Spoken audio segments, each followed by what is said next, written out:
Today we're going to have a look at a sacrifice that you can do in the Scotch game, but we're going to decide together if we can play it or not.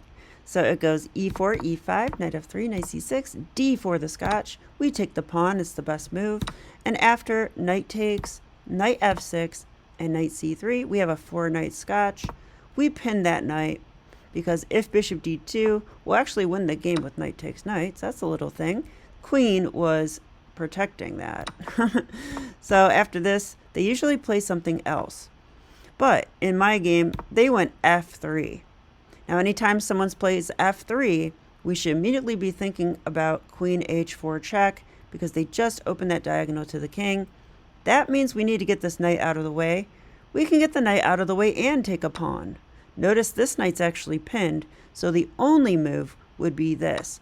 But is this sacrifice sound? No, because after check, g3, queen takes, we're forking everything. This looks totally winning, but don't forget this defensive resource, queen e2. Now the queen has pinned our queen to our king. We don't have time to take anything. We're just going to be down a piece. So that one does not work. That is why in this position, we should play castles. And now after a3, we can think about this sacrifice again. So knight takes e4. What do you think? Pause your video and tell me if you think this is a good move. Okay, well, if you said yes, you're wrong. But don't worry, I was wrong too. But if you said no, I hope you know why. There's actually two refutations to this sacrifice, and I'm going to show you both of them. The first one is that after knight takes e4 and pawn takes and queen check, g3 actually will lose the game this time. Because after g3 and takes, we really do fork everything. So that would be winning. The problem is white doesn't have to play g3. They have two other options and both of them are good. One is the move king e2 and one is the move king d2.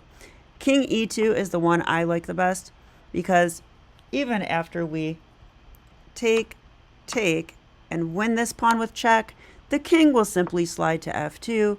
And now white has too many good consolidating moves. Moves like queen f3 and bishop d3 and king g1, h4, rook h3. As you can see, white's position is going to be fairly easy to play. There's also rook b1. There's also knight takes knight. There's a lot of stuff. And we'll just be down a piece and losing.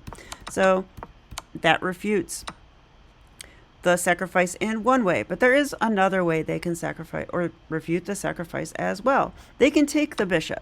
Now my idea here just simply doesn't work because my idea was queen h4 check, and I thought if g3, now I still have this knight. Let's take that.